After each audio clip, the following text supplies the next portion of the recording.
అన్యాయం చేశారు. వాళ్ళ బిడ్డలకు ఉద్యోగాలు కూడా ఇవాళ కుటుంబాలన్నీ పస్తులతో బతుకుతా ఉన్నాయి. ఈ ప్రభుత్వాన్ని మొదలుపెట్టుకుంటా ఉన్నాం. ఈ రకంగా చేయటం కరెక్ట్ కాదని మరి ఫైళ్ళని తీసుకొచ్చి కింద పడేసి మరి ఆ ఫైల్ ఎప్పుడు ఇస్తారు, ఎప్పుడు జీవాలు ఇస్తారంటే సమాధానం లేదు ఈ ప్రభుత్వం దగ్గర. అందుకే ప్రభుత్వాన్ని, తెలుగుదేశం ప్రభుత్వాన్ని అడుగుతున్నాం, ఈ అవకాశం రద్దు చేసి మమ్మల్ని నడి బజార్లోకి వెళ్తే చూస్తూ ఊరుతాం. సమ్మెకాలపు ఒప్పందాలకు సంబంధించినటువంటి జీవాలు ఇస్తారా చస్తారా తేల్చండి చెప్పేసి అడగటం కోసమే మళ్ళీ పోరాటం ప్రారంభించాం. కాబట్టి మరి పోరాటం న్యాయమైందా కాదా?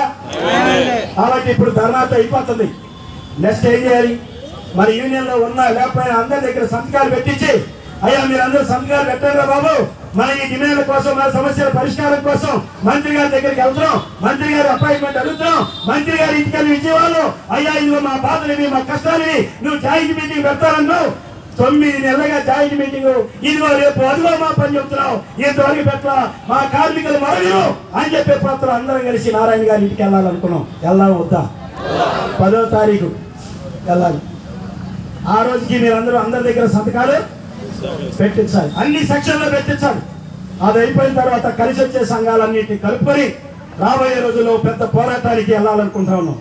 మన 2వ వారంలో ఆప్కాసు సంబంధించి నిర్ణయం చేస్తారట మంత్రులు, గ్రూప్ ఆఫ్ మినిస్టర్స్. మరి ఉంచాలంటారా, తీసేయాలంటారా? తీసేసి ప్రైవేట్ వాళ్ళు తెస్తారా? ఆ ప్రైవేట్ వాళ్ళు తెచ్చి ఏకు మేకు చేస్తారా? మనకి ఏకు మేకు చేసే పని అయితే ధర్నాలు ప్రదర్శనకి సెలవు. ఒకే ఒక్క మార్గం. ఏంటా మార్గం? అందరూ కలుపుకొని ముప్పేట దాడి చేయడానికి, నిర్వహణ సమ్మెకి వెళ్తానికి మీరందరూ సిద్ధంగా ఉండాలని చెప్పేసి నాకు అవకాశం ఇచ్చిన మీ నాయకత్వానికి మీకు ధన్యవాదాలు.